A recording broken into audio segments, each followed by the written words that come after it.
que alguien viendo las presentaciones es sorprendente. Y lo digo en serio, si no, pregúntenle a las personas que estaban conmigo hace 10 minutos mientras penaba y sufría. Pero bueno, pues muchas gracias por estar aquí, muchas gracias a Jazz y a Gaby. Esta presentación de verdad para mí es un sueño porque estoy compartiendo mesa con dos de las personas que admiro más, que he leído muchísimo, con las que he platicado de temas súper diversos y cada vez es una experiencia religiosa hacerlo. Entonces, le paso el micrófono a Gaby. Gracias, buenas noches, bienvenidos, gracias por acompañarnos a celebrar este libro con Aura y con Yasnaya. Para mí es también un honor, una emoción muy grande poder compartir con ustedes muchas cosas y el gusto por los libros, y sobre todo un libro que también trata del gusto por los libros y los libros como un puente hacia las personas que están aquí y las que ya no están aquí, y como la posibilidad de, pues sí, de resarcir vínculos, ¿no? Lo que platicamos antes de venir acá es que muchas personas no han leído el libro, entonces entre Jazz y yo primero vamos a contarles un poquito de qué va la trama para que antes de empezar a elucubrar así nuestras ideas sobre el libro y preguntarle ahora sobre la escritura, sepan un poco quienes no han leído el libro, ¿no? Aunque sea sin spoilers de qué va. Todo empieza cuando, y voy a tener, esta es una de las preguntas que tendré, iba a decir cuando Aura, pero bueno, la protagonista muere el padre de la protagonista y básicamente su herencia son 2 libreros llenos de libros, y a partir de ahí se empieza a retejer, a repensar, a retrabajar, a revisitar y a reconstituir el vínculo entre la protagonista y su padre, y la idea se va como cuestionando y transformando, la idea del luto a través de diversas lecturas, citas, marginalia, notas, y a través de las lecturas mismas del padre y los subrayados, el subrayado como un arte de la lectura, ¿no? Del padre, que bueno, a mí es un libro que además de hermoso y trabajadísimo el lenguaje, me parece muy conmovedor también, ¿no? Entonces, bueno, ese es así el resumen en el elevador, ¿no? Ya les conté un poco de qué va, ya si quieres agregar más detalle al elevador, por favor. Conocer a una persona a través de una biblioteca y de ir eligiendo ciertos libros, o sea, en cada capítulo se van eligiendo ciertos libros de esa biblioteca para abordar elementos de la vida de Pascal, de H. Pascal, que es el papá de Aura. Bueno, quería hacer primero unas reflexiones, o 3 principales reflexiones, y de ahí más bien hacerlo como una conversación. Primero quería decir que y agradecer la invitación a Sexto Piso, a Aura, a todo el equipo, porque hace tiempo, por medio de las redes sociales, descubrí la escritura de Aura, sobre todo en enlaces. El ensayo es algo que a mí me gusta mucho, y cuando descubrí su escritura me quedé muy impactada, y sin que nos conociéramos ni interactuáramos, mi admiración de Aura precede a conocerla. Y como ha dicho Gaby, tiene que ver con cuando hay una gran historia, la historia que sea en este caso de que ya es un gran personaje, H. Pascal, siempre me pregunto por qué esto vale la pena que sea en escritura. O sea, porque si es una gran historia, hazla un videojuego, una película, una serie. Es decir, hay muchos formatos ya para contar una historia. No basta una buena historia. Lo que se necesita es trabajar con esa materia, o esa masa, amasarla una y otra vez, que es el lenguaje.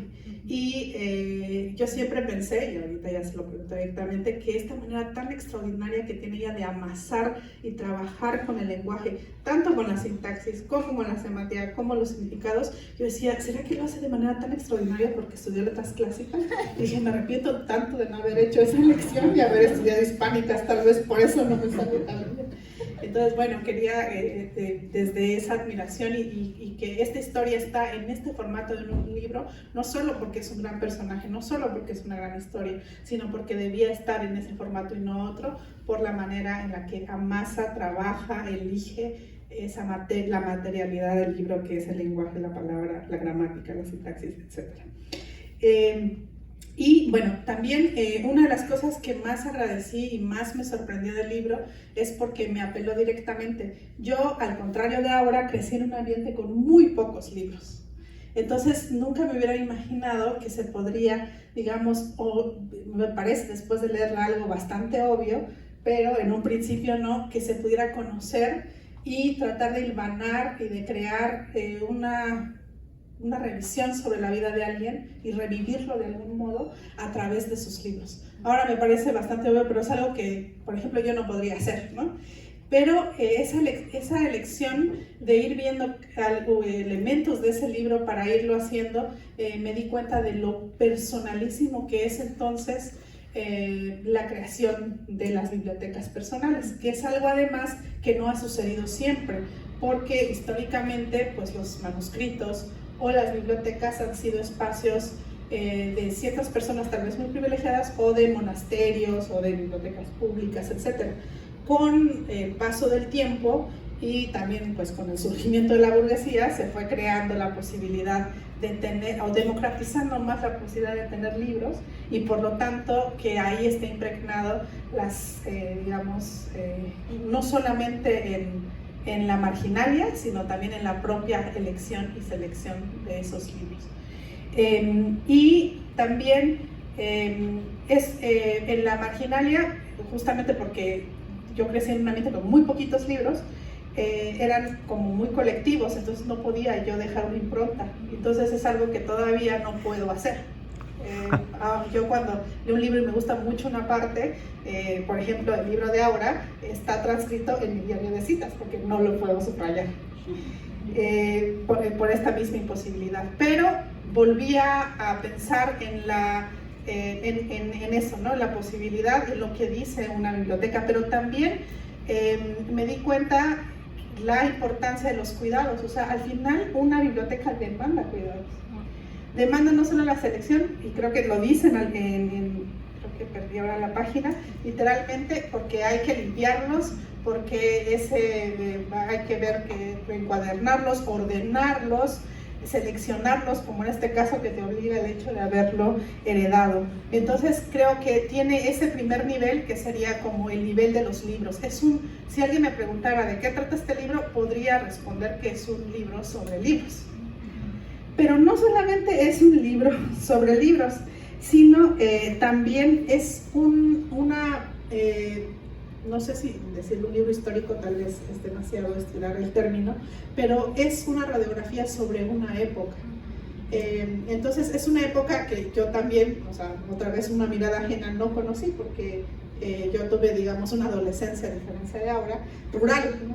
Y entonces adentrarme, y cuando llegué aquí a la ciudad conocí a varias personas que hablaban de goliardos, que iban al chopo, etcétera, pero a mí me parecía algo como extraño, ¿no? No era algo con el que yo haya interactuado, pero siempre me pareció muy fascinante, porque, digamos, las maneras en las que se estructuraban, y que creo que en el libro también está eso, eran como, hay mucho en el punk que aunque no pareciera, se relaciona con estructuras comunitarias o de reciprocidad, porque si no, no hay manera de sostener una vida y una vocación como la de Pascal, o la de H. Pascal en este caso. Entonces estaba pensando en la manera que se hacía goliardos, en los talleres literarios, y en esa época en el que el Chopo era como un centro muy importante de un tipo de vida urbana, en donde la reciprocidad, el intercambio era posible. Entonces sentía ahí esa conexión, pero también una extrañeza grande, ¿no? Entonces, por un lado es como la radiografía de una época y de las posibilidades de lo colectivo, de lo recíproco en la urbe, en la ciudad. Entonces decía, bueno, por un lado es un libro sobre libros, con reflexiones sobre libros, pero también es un libro sobre una época en específico, como un corte histórico, por así decirlo. Y otro nivel que me gustó mucho, cómo se juntan o se cosieron esos tres niveles, es que, no sé si a ustedes les haya pasado, Gaby, ahora, que siempre en la facultad o cuando estudias literatura, te hacen leer cómo grandes autores han retratado el alma de las mujeres. Es un clásico, ¿no? O sea, siempre te dicen, no, Madame Bovary, qué maravilla, cómo Flaubert explora y escudriña el alma de las mujeres. Entonces, siempre se ve como que, uy, no, es un hombre, pero sabe hacerlo bien. O Tolstoy con Ana Karenina, ¿no? Que yo no sé si ahorita ya pasen un buen examen de qué tan bien lo hicieron. Y, o sea, en contrapunto encuentras tal vez no tantos ejemplos, claro, por muchas razones, ¿no? Tal vez está Memorias de Adriano, ¿no? En el que ves cómo Yourcenar se mete además en un hombre bien poderoso. Y entonces aquí como meterte, digo, y con la dificultad de además de ser tu padre, yo no sé si podría o querría además,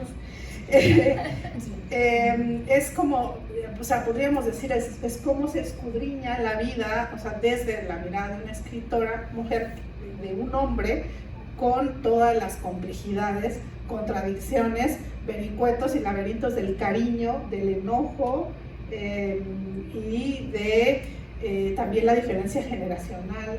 Y yo creo que abordas temas bien delicados que admiro mucho que en el proceso de luto lo pudieras hacer y de una manera no condescendiente. Por ejemplo, mencionando todo lo del Me Too, ¿no? Complejizándolo. Entonces me parece que hay, o sea, Yourcenar lo hizo muy bien con Adriano, pero no era su hija. Entonces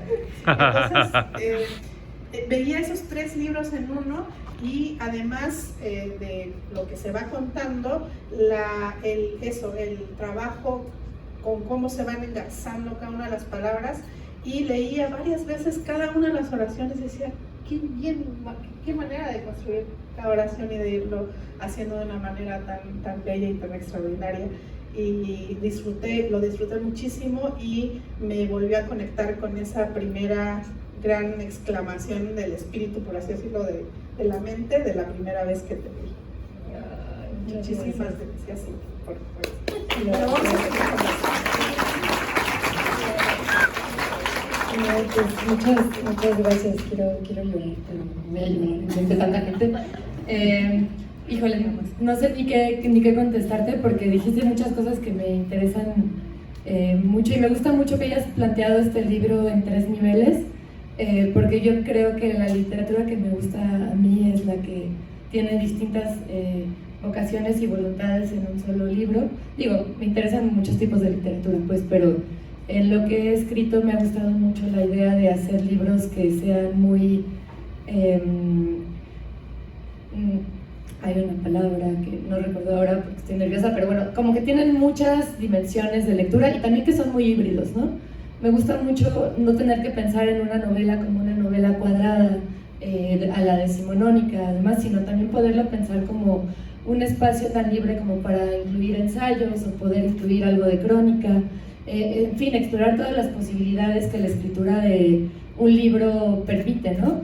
Y más especialmente considerando que, pues, no hay ninguna necesidad de restringirse, o sea, no hay nadie que te esté diciendo pon un límite, y si alguien me lo pusiera, perdería yo lo que amo de escribir, que es justo ese espacio de realización de la libertad, ¿no?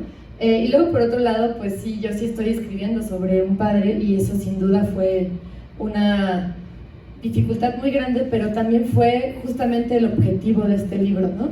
Si yo no escribía sobre mi papá, me iba a quedar con muchas cosas adentro que no iba a lograr acomodar, porque la escritura también es una manera de explorar de manera frontal, contundente y profunda cosas que muy probablemente, si solamente las piensas, no puedes llegar a esa profundidad. Al menos en mi caso yo no puedo, soy demasiado dispersa, y una misión tan grande como escribir un libro sobre una persona y sobre especialmente una relación te implica un esfuerzo de comprensión, de quedarte en el problema tal cual y durante un largo periodo de tiempo, y por lo tanto es la confrontación de lo que no quería confrontar en el caso de este libro particularmente, ¿no?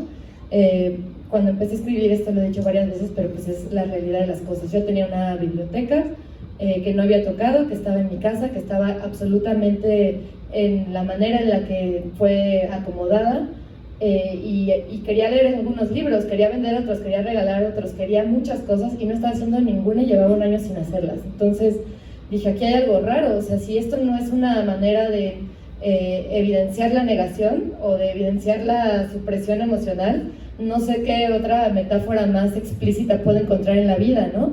Y fue también por eso que encontré eso como una manera de tejer un puente con la escritura de este libro, cómo romper esa supresión emocional, pues haciendo justo lo que no estoy haciendo, sacando un libro y viendo ese libro como lo que es la biblioteca de alguien a quien yo amé mucho que murió. Y a través de eso ir rompiendo cada vez más pues ese silencio y esa manera de acercarme a los temas más complejos y más duros.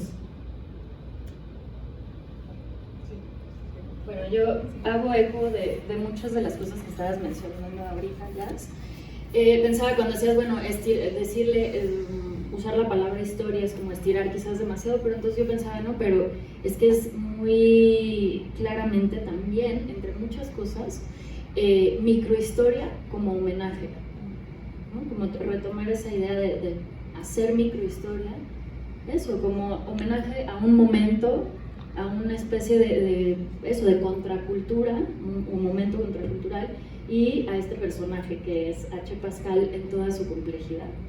Y creo que es a través de la belleza y el cuidado del lenguaje que empezamos a sentir la ternura de la narradora hacia este personaje tan complejo, que le ocasiona tantas como incomodidades, ¿no? Tantas tensiones internas y hacia afuera, y políticas y estéticas, como momentos de incomodidad y de mal gusto que la narradora, que te digo ahorita, ya que entramos más a las preguntas, verán por qué oscilo entre narradora y Aura, porque es Aura, claro, y es su padre también, pero también ya son una narradora y un personaje de este libro, ¿no? Entonces ese hilo entre la ficción, la no ficción, la autoficción, y lo que vamos nutriendo los lectores a ese personaje es también una línea interesante de transitar.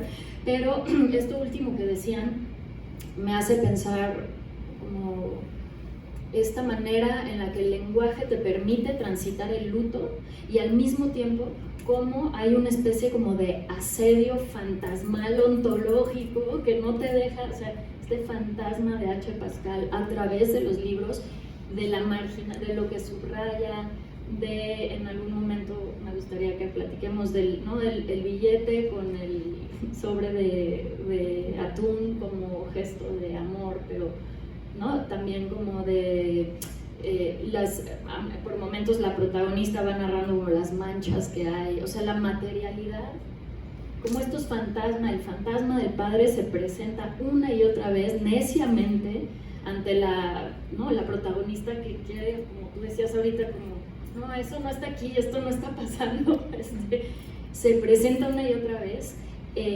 y se resiste a ser como barrido debajo como de la alfombra de la memoria, y cómo eso lo vas tú trabajando como autora a través del lenguaje, pero también como hay una oda, te digo, no solo a este personaje, a través de la ternura y el cuidado del lenguaje, pero también a la materialidad del libro, ¿no? En algún momento dices, bueno, ahorita podemos leer pedacitos para que sepan cuando decimos qué bello es el lenguaje y qué trabajado está, a qué nos referimos, pero habla como de cómo quieres que los libros sean ya nada más objetos y no estos fantasmas que habitan tu departamento, además de ser objetos, que se honguean, que están manchados, que tienen como grasa, y de ahí la disquisición a este H. Pascal que lo usaba a cocinar, en fin. Entonces, ¿cómo vas entre el fantasma, el luto y la materialidad del libro, y cómo se van tejiendo estas como dos temporalidades a través del lenguaje y el cuidado del lenguaje? Es algo que a mí me pareció hermosísimo, y te digo, de un nivel de ternura, y no lo digo con sentimentalismo, lo digo con todo el asombro de cómo lograr transmitir esa ternura a través del lenguaje, con todas sus complejidades, etc. Entonces, bueno, eché un chorro ahí medio mareador, pero bueno, a eso me refiero. Están esas dos cosas, como la materialidad y los fantasmas y el lenguaje, ¿no? Se los va tejiendo. Wow. Yo más que un comentario, ¿cierto? Sí, eso fue más que eso es una pregunta. Ahora que hablabas de una novela, y creo que una de las, claro, cuando se tiene una biblioteca casi inmediatamente surge una preocupación que es cómo clasificar, y que es algo que pareciera tan simple, es incluso una cuestión política, ¿no? Hay todo un movimiento de bibliotecarios, por ejemplo, en Estados Unidos, que ve cómo hay que descolonizar incluso la clasificación, porque la clasificación oculta, etc. Pero en bibliotecas pequeñas incluso hay que decidir cómo hacerlo. Hay una parte del libro en la que va citando, viendo diferentes opciones, ¿no? Y cómo un libro invite a otro y tal. Y una de las cosas que yo pensaba es que yo empecé a leer este libro como un libro de ensayos, pero terminé no estando muy segura de la clasificación de género. Entonces yo quería preguntarte, ¿qué es este libro? Tiene todo que ver con lo que decías, Gaby. De la protagonista. Bueno, ¿qué es este libro? Es todo y nada a la vez. O sea, tiene vocación de ser un libro de ensayos, pero también de ser una novela, pero no, pero sí. Y yo creo que, como decías hace un rato un poco relacionado, a mí francamente no me importa. Si va a vender más diciendo que es novela, le pongo novela. Si no, pues pónganle como quieran, la verdad a mí me da igual, creo que no, las clasificaciones por género sirven para la academia, no para la lectura. Digo, son una orientación, pero no creo que sea más importante que la experiencia de la lectura misma. Y lo que decías, Gaby, que tiene que ver también con esto, como que esta relación con los libros, no la había pensado tanto antes de escribir este libro, pero para mí fue muy obvio mientras escribía la manera en la que no podemos leer un libro de la misma manera, así como lo del río, que no entras al mismo río dos veces, toda esa frase supermanida que se ha dicho 3 millones de veces para diferentes cosas. Pues lo mismo con los libros. Los libros son una experiencia altamente individual a pesar de lo que está escrito, y también son una experiencia que depende mucho del momento de la vida que estamos viviendo, ¿no? Yo veía los libros de mi papá y me preguntaba cómo reflejó este libro un momento vital de él, ¿no? Por ejemplo, con Alexis o el Tratado del Inútil Combate de Marguerite Yourcenar, que es un capítulo del libro. Es un libro que está fechado como inicio de lectura de 1986, cuando mi papá era un rozagante joven de 20 y tantos años con todo por delante y una extraña carrera de periodismo cultural, más bien una muy normal carrera de periodismo cultural por delante, y yo veía al hombre que era, pues unos años después, que era un excéntrico señor que organizaba eventos multitudinarios para el movimiento oscuro de la Ciudad de México, y me preguntaba qué pasó en medio, ¿no? O sea, ¿qué fue de el Juan Manuel que escribía notas para la jornada reportando eventos culturales estándar y haciendo reseñas y volviéndose amigo de Pablo Coelho, lo cual él no lo puso en el libro, pero era algo que él presumía por algún motivo que me sigue resultando incomprensible?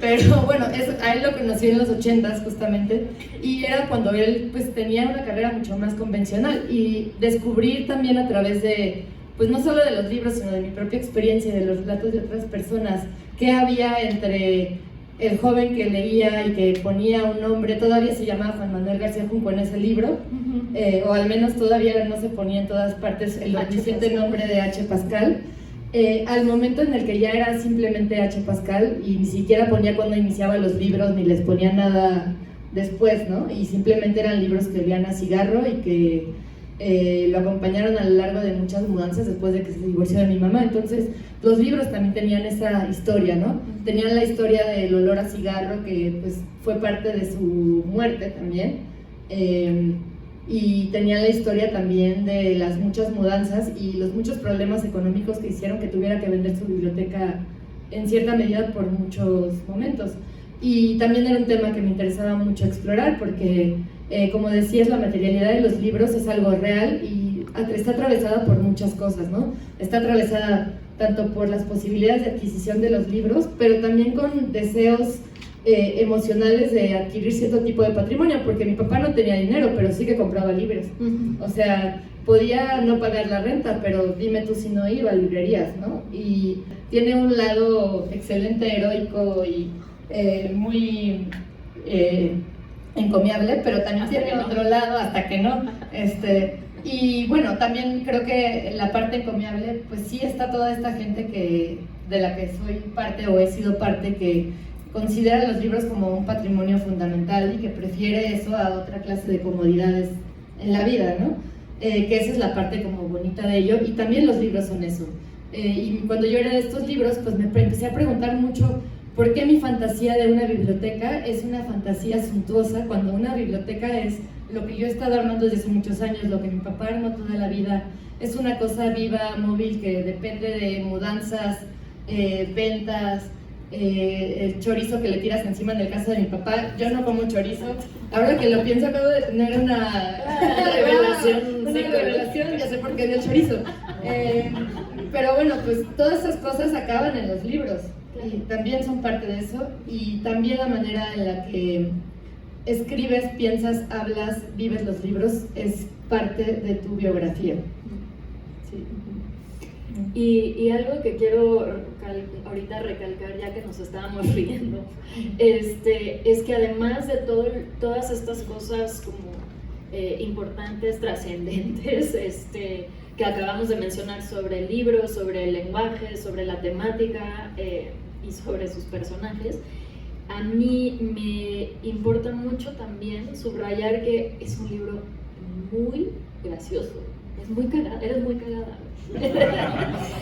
Es un librazo porque podemos pasar de momentos eso, en el que el ojito se nos empieza a vidriar porque pensamos en, ¿no?, esta revelación de la hija ante el padre, antes lo que acabas de decir, ¿no?, como pues a veces prefería comprar un libro que pagar nuestra colegiatura, ¿no?, y entonces estamos así, y de pronto nos echas un revés ahí como ya, y algo que aligera, pero con mucha inteligencia, o sea, y ese humor también creo que es un legado de todo este fantasma, ¿no?, el espectro goliardo que recorre sobre el libro y sobre la biblioteca, etc. Y algo que me gusta mucho de esta como microhistoria de Chopo, el lado oscuro de la subcultura del DF, es cómo este libro es una oda, también empieza con Calvino, y creo que no es casualidad, y se está organizado como fichas de lectura un poco, y ese es como el pretexto literal y figurado de lo que, ¿no?, de cada sección, digamos, y como estos relatos de lo menor, de lo que, ¿no?, o sea, al final del libro lo pueden ver, están las portadas de una portada de Goliardos que está increíble, como collage gótico, punk, romántico. Pornográfico. Bueno, eso no, pero habían algunos. Como esta literatura menor, pero también lo secundario, lo marginal, y H. Pascal, justo quitándose ese, ¿no?, saquito con parche de crítico cultural serio, mainstream, si queremos llamarlo así ahora, aunque lo quemó a la chingada y se puso su playera manchada y su camisa de leñador para ir, y su mullet, y se fue a estos eventos. Y cómo al final del día las personas que leen y hacen literatura desde esa posición, acaba diciendo el libro, que no sé si es lo que tú necesariamente piensas, porque a veces como que también tú misma te lo cuestionas, pero estamos viendo o atestiguando cosas que la literatura canónica, dominante, etcétera, no puede ver, ¿no? Y como esta idea de lo menor y de la marginalia, otra vez, literal de, ¿no?, el subrayado, pero también de quien trabaja y mira desde los márgenes, escribe o genera fanzines, plaquettes desde lo marginal, está mirando y generando cosas que no se pueden mirar ni generar desde, ¿no?, espacios hegemónicos, como incluso como ¿no? Y esos momentos hacia el final del libro en el que tu padre ¿no?, te ve presentar a ti, y como la mirada que llevábamos de la narradora hacia esta figura, de pronto se invierte microscópicamente, o sea, microtemporalmente, de él hacia ti, bueno, hacia la autora, de una forma, otra vez, muy conmovedora, muy bella, pero que nos hace pensar como el libro como un libro sobre libros, valga la triple redundancia, rebusnancia, pero también como un espacio de resistencia a ser cooptado por ¿no? la literatura con L mayúscula, como una oda a lo menor, a lo marginal. Ay, me encanta. Bueno, primero quiero darle crédito a mi tía Cata, que tiene un gran sentido del humor. O sea, mi papá sí me heredó una parte de su sentido del humor, pero mi tía Cata es mi contadora además, entonces tengo que siempre hacer esta mención porque me ha salvado de varias cosas mientras me hace buenos chistes, y eso es difícil cuando estás pagando al SAT. Pero bueno, me encanta lo que mencionas porque para mí era sumamente importante hablar de los márgenes. Y bueno, nada más así como al margen, pienso ahora que estábamos hablando de que hay muchas maneras de leer y que cada lector lee lo que puede, lo que quiere, lo que ve. Edmundo Paz Celdán, que es un gran exponente de la literatura de los márgenes y demás, de lo extrañísimo, de lo inclasificable, leyó el libro, y él leyó otro libro también, o sea, otro dentro de este libro, también una historia por debajo de cómo la ciencia ficción y los géneros periféricos empezaron a volverse cada vez menos periféricos. Y qué hubo antes, y cómo hubo, antes de ser estos libros que de repente empezaron a vender mucho más, eran, pues no diría que la escoria, porque esa es una exageración, pero sí que eran marginales, ¿no? O sea, sí que eran los eventos de unos loquitos que estaban ahí perseverando en hacer ferias extrañas del libro y tratando de traer a escritores extrañísimos y darks de otros países. Y yo creo que no hay mucha historia de eso, sí la hay, pero es muy especializada, solamente la leen quienes ya tienen un entusiasmo muy grande por el género, y parecería que de repente la ciencia ficción siempre ha existido como existe ahora, ¿no? Como literatura. Como literatura, ya con su sello así de distinción y todo, ¿no? Y entonces también para mí este libro era una manera de hablar de esos procesos, tú lo llamabas, un momento histórico en el que esto no era, que era sí algo muy de señores, porque hay que decir que la primera gran convención de ciencia ficción y fantasía en la Ciudad de México, tengo unas fotos, las hubiera traído, son mi papá, Taibo y otros 5 señores que ahora no recuerdo quiénes son, que fueron muy relevantes y sí debería recordar su nombre, pero no hay ni una mujer en el panel, es impresionante. Y aún así ellos eran más o menos marginales dentro de eso, ¿no? Como siempre hablando de estas capas en las que existe la manera de marginar al prójimo, a pesar incluso de que sean hombres blancos, heterosexuales, etcétera, ¿no? Complejizando todavía más esa idea, ¿no?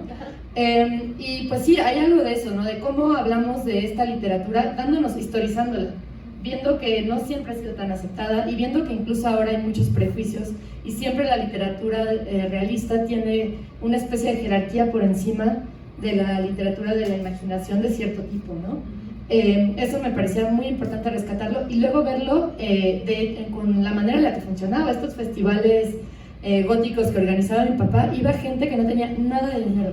Goliardo hacer un proyecto en la que los fanzines costaban 20 pesos, que 20 pesos de entonces era quizás un poco más que ahora, pero de cualquier manera eran muy baratos, y si alguien se sumaba al stand y no tenía dinero, mi papá le regalaba 7 fanzines, porque él realmente tenía una vocación socialista en la literatura. Era que lea quien quiera leer, no quien pueda, ¿no? Y Goliardos nació así, como un proyecto pulp, pero un proyecto pulp para cualquier masa que quisiera leer, cualquier persona, y los festivales en realidad tú podías entrar ya sea pagando el cover o donando un libro, y si no tenías, de todas formas entrabas, ¿no?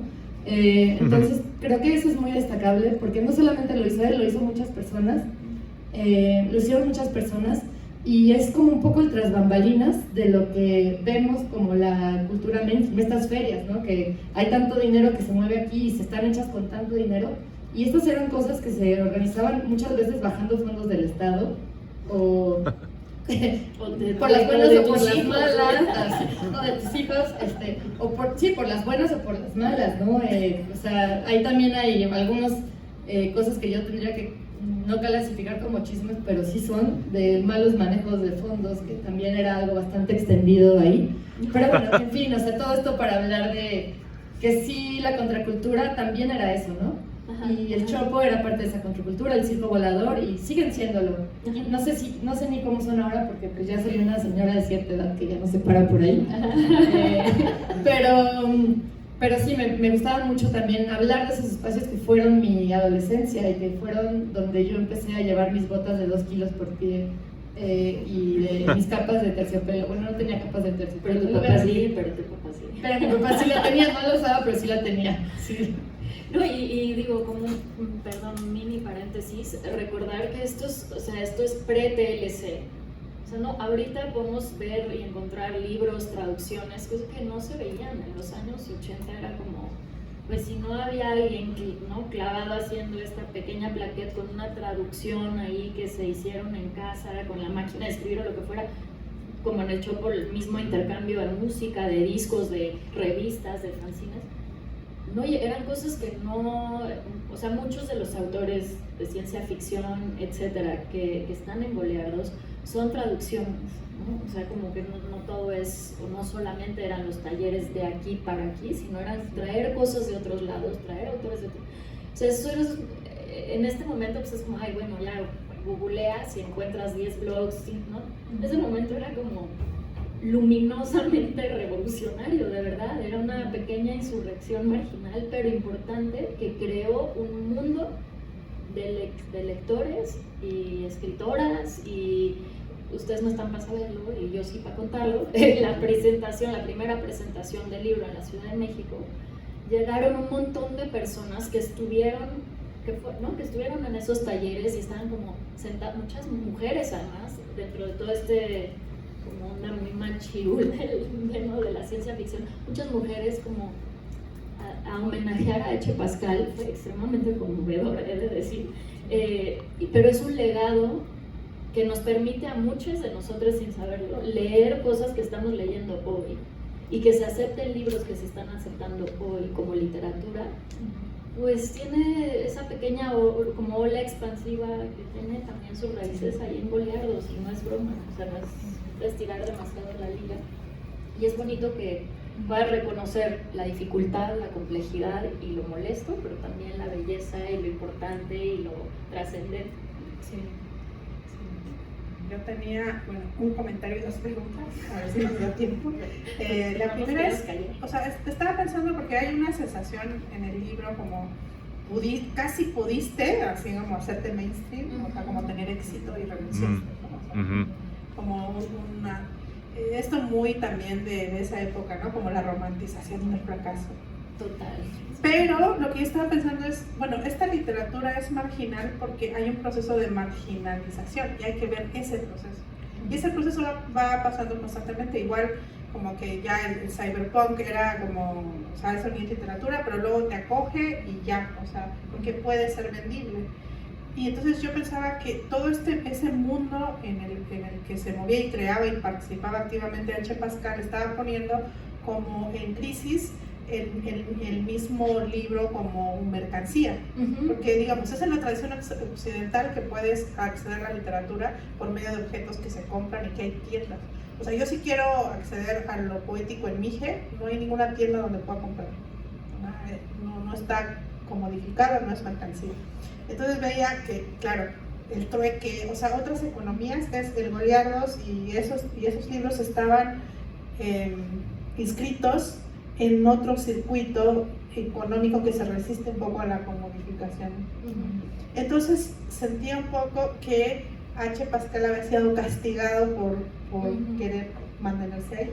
Claro, es distinto lo que eso significa para una hija que lo que significa para el sistema o para los libros.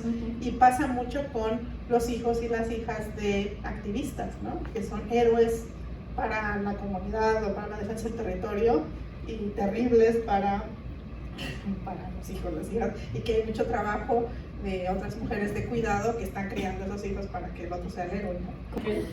Pero eso por un lado. Entonces, o sea, ver el fallo tal vez no es su fracaso, sino de lo que hacemos con esos espacios que se resisten a la comodificación de la literatura, no sé. Y bueno, la otra también era que o sea, como no sé, hablas de Pilar Donoso, por ejemplo. Y entonces pensaba yo, o sea, ligando un poco, y se podría hablar bastante, o nos podrías contar un poco más de eso, como buscando de hijas que escriban sobre papás, escritores complejos, etcétera, tratando de establecer una genealogía. Y ya la pregunta es si aquí en el público, bueno, en general, hay, no sé, alguna persona que quisiera escribir sobre su papá. ¿Qué consejos le darías? O sea, ¿cuáles son los retos de escribir sobre tu padre? No sé, alguien que... Un amigo. Ahorita llego a eso. Lo de la comodificación, sí creo que hay algo de eso. También creo que hay una... Me encanta que hayas mencionado lo de esta lucha, que es uno de los tópicos también del libro, ¿no? Que Alfonso, uno de los alumnos más cercanos a mi papá, decía que mi papá seguía la ética del gran perdedor, y no porque fuera un perdedor, sino, o tal vez sí, no sé, sino porque el gran perdedor es este personaje que pierde las causas justas y que por lo tanto su derrota es una victoria, que es el caso de Espartaco, el caso que yo menciono ahí, ¿no? Y es un caso que pues sí, está muy extendido, es muy de cierto tipo de izquierda que cree en el martirologio y demás, y él era... yo creo que mi papá sí era un divulgador cultural, pero además que nada era un activista, y era un activista de la literatura, porque él tenía una vocación en eso, y pues obviamente hay algo muy bueno en eso, y muy loable y muy encomiable, pero también hay una delgada línea en la que empiezas a necear, y ver dónde empieza esa línea es muy difícil, ¿no? O sea, incluso para mí, viéndolo desde afuera, yo no la entiendo y nunca la entenderé, yo creo, porque había un momento en el que Goliardos era un proyecto muy grande, que llegaba mucha gente, que incluso producía dinero a pesar de todo, a pesar de ser muy barato, a pesar del mismo, a pesar de las malas finanzas, a pesar de ser un proyecto que se vendía muy barato, producía dinero, ¿no? Sin embargo, yo creo que una vez que estás en este personaje y empiezas a pelear y a pelear y a pelear, ya no tienes llenadera. Entonces yo creo que mi papá empezaba a pelear con cosas que no estaban... que no estaban ni siquiera, no había necesidad, ¿no? Como que se vuelve... Molinos de viento. Sí, exacto, molinos de viento, y sí hay mucho de Quijote en toda esta historia. Y pues también me interesaba mucho explorar eso, ¿no? Estas tensiones que van desde, sí, las causas justas, pero también... Sí, ya lo tenía, ya cerré mi cuadro. Sí, sigue. Bueno, las causas justas y aquellas cosas que sí son un logro social y que sí está aportando a la configuración de una sociedad más equitativa, que yo creo que sí era uno de sus grandes objetivos, pero que de repente se pasan de la raya y empiezan a hacer una pelea con molinos de viento, ¿no? Y como dices, pues no es lo mismo verlo desde afuera, y mucha gente admira muchísimo a mi papá. A mí me daba mucho miedo sacar este libro porque pues sí que hay mucha gente que lo admira todavía a la fecha, y pues ver el otro lado quizás no es grato, ¿no? El otro lado en el que, a costa de que se construye esto. Y yo creo que, pues de nuevo, este es un libro de verdades complejas, y las verdades complejas siempre tienen muchos lados, y muchos de ellos son irreconciliables entre ellos, y hay que aprender a vivir con eso, ¿no? Que pues, sí, hay cosas que simplemente coexisten, aunque sean antitéticas entre sí. Y para mí este libro era la manera de construir este prisma que fue mi papá, y este prisma que fueron mis emociones hacia él, que a la fecha pues tienen encuentros y tienen sí pero no, o sea, yo tengo debates del abogado del diablo dentro de mi cabeza, ¿no? Y no me importa, más bien este libro me enseñó a vivir con ellos, ¿no? Y a entender que las dos cosas son igual de válidas, y que pues muchas de las cosas que yo vi mal en su vida valieron muchísimo la pena en otro sentido.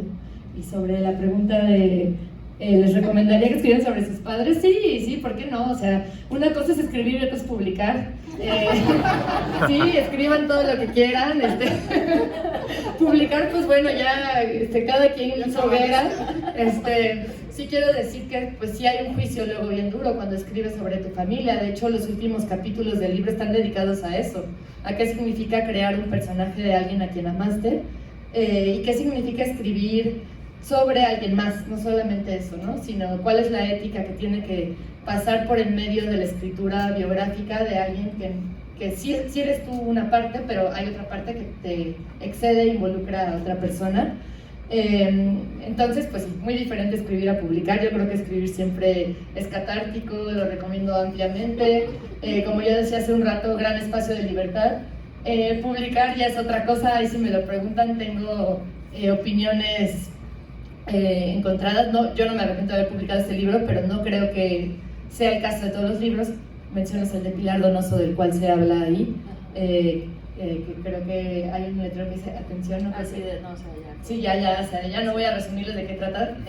Pueden encontrar de qué trata el libro de Pilar Donoso y por qué está aquí, exacto, en el producto que tienen aquí, como modificado. Envuelto y todo. Envuelto y todo, y ya, no tenemos tiempo, ¿no? Desgraciadamente estábamos tan felices aquí platicando.